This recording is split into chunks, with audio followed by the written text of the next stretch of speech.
Hello friends, we are going to discuss about role of vitamin K in blood clotting कि blood clotting के अंदर vitamin के का क्या रोल है। विटामिन के को हम और बोलते हैं, दूसरा नाम अगर इसका बोलें तो एंटी हीमोरेजिक फैक्टर।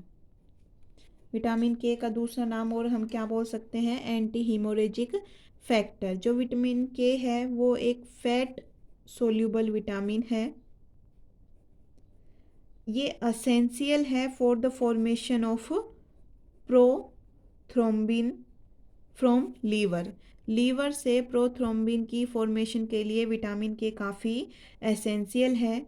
अगर विटामिन के की डेफिशिएंसी हो जाती है, मतलब इसकी अमाउंट हमारी बॉडी में कम हो जाएगी, तो इसकी वजह से एक डिजीज़ होती है जिसका नाम है हाइपोप्रोथ्रोम्बेमिया, प्रोथ्रोम्बेमीनिया।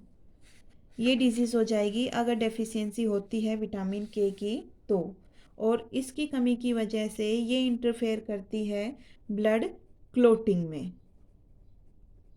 विटामिन के है वो सिंथेसाइज किया जाता है बाय इंटेस्टाइनल बैक्टीरिया। हमारे इंटेस्टाइन के अंदर जो बैक्टीरिया हैं वे इसे सिंथेसाइज करने का काम करेंगे।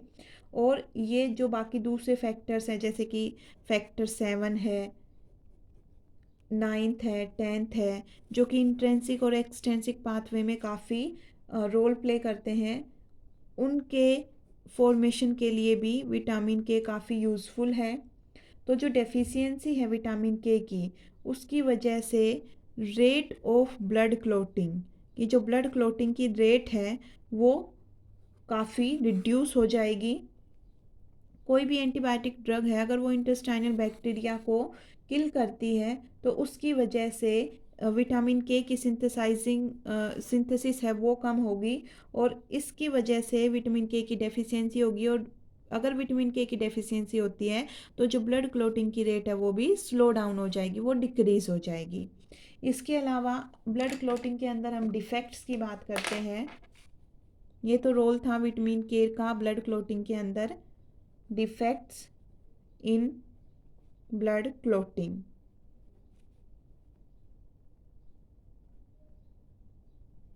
ब्लड क्लोटिंग या फिर ब्लड कोगुलेशन के अंदर डिफेक्ट्स की बात करें तो मेनली हम 3 की बात करते हैं। First one is haemophilia. जो हीमोफीलिया है वो रिसेसिव सेक्स लिंक्ड डिजीज़ है, जो कि एक्सक्लूसिवली मेल के अंदर ही होती है। फीमेल है वो कैरियर हो सकती है। ये फॉलो करती है क्रिस क्रॉस इनहेरिटेंस, मतलब कि एक जनरेशन को स्किप करके, जैसे ग्रैंडफादर से ये ग्रैंड चिल्ड्रन में ट्रांसफ़र की जाएगी। ये 3 टाइप की होती है, हीमोफीलिया ए, हीमोफीलिया बी और haemophilia C. Haemophilia A 85% cases में है due to AHF anti haemophilic factor 8 factor की डेफिशिएंसी की वजह से। हीमोफीलिया बी है वो 9th फैक्टर की डेफिशिएंसी की वजह से होता है, और जो हीमोफीलिया सी है वो 11th फैक्टर की डेफिशिएंसी की वजह से होगा। हीमोफीलिया के अलावा दूसरा डिफेक्ट है, दूसरे डिफेक्ट की अगर हम बात करें, थ्रोम्बोसिस। थ्रोम्बोसिस मतलब कि हमारा जो ब्लड वेसल है, ब्लड वेसल के अंदर जो नॉर्मल ब्लड है उसकी जगह ब्लड क्लोट की फॉर्मेशन हो जाए तो उसे हम थ्रोम्बोसिस बोलेंगे। कि नॉर्मल ब्लड वेसल के अंदर बॉडी के इनसाइड ब्लड क्लोट की फॉर्मेशन होना थ्रोम्बोसिस कहलाएगा। ये क्या करेगा कि हमारा जो ब्लड का नॉर्मल फ्लो है उसे ब्लॉक कर देगा, और हमारे लिए फैटल मतलब कि काफ़ी हार्मफुल डेथ भी कॉज कर सकता है ये। और अगर ये हो जाए, डेथ कॉज कर सकता है कब, अगर ये कैरोटिड वेसल के अंदर, कैरोटिड वेसल ऑफ ब्रेन के अंदर थ्रोम्बोसिस हो, या फिर जो हार्ट की कोरोनरी वेसल है उसके अंदर अगर थ्रोम्बोसिस हो जाए तो ये हमारे लिए फैटल हो सकता है, हमारी जान तक ले सकता है। ये मोस्टली वेन्स में होगा, आर्टरी में थ्रोम्बोसिस होने के चांस कम है क्योंकि ब्लड का फ्लो स्लो होता है वेन्स के अंदर एज कम्पेयर टू आर्टरीज। ये मेनली दो टाइप का है, थ्रोम्बोसिस दो टाइप का है। एक तो होता है रेड थ्रोम्बोसिस और एक होता है वाइट थ्रोम्बोसिस। जो रेड थ्रोम्बोसिस है वो नॉन सर्कुलेटिंग ब्लड के अंदर होगा। इस ये जो डैमेज्ड एंडोथीलियम है ब्लड वेसल की उसके अंदर बनता है। और जो वाइट थ्रोम्बोसिस है ये बनेगा जो नॉर्मल सर्कुलेटिंग ब्लड है उसके अंदर। और ये सिर्फ कंसिस्ट करता है ब्लड प्लेटलेट्स को और ये हल्का सा ओपेक होगा और बड़े साइज का होता है, large in size as compare to red thrombosis. और अगर इसके कलर की बात करें तो ये डल वाइट कलर का मिलता है और ये जो ब्लड वेसल है उसे ब्लॉक कर सकता है। इट में ब्लॉक ब्लड वेसल।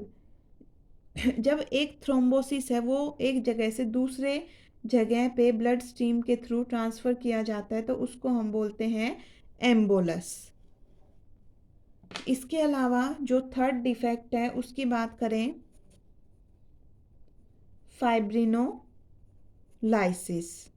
फाइब्रिनोलाइसिस मतलब कि जो ब्लड क्लोट बना है, ब्लड क्लोट का डिसोल्यूशन, कि ब्लड क्लोट बना लेकिन वो डिसोल्व हो गया, उसका डिसोल्यूशन हो गया by the help of enzyme plasmin. Plasmin को और हम और क्या बोलते हैं, फाइब्रिनोलाइसिन। ये जो प्लाज्मीन है ये अपने इनएक्टिव प्रीकर्सर से बनता है जिसका नाम है प्लाज्मिनोजन। इनएक्टिव प्रीकर्सर प्लाज्मिनोजन के ऊपर जब प्लाज्मिनोजन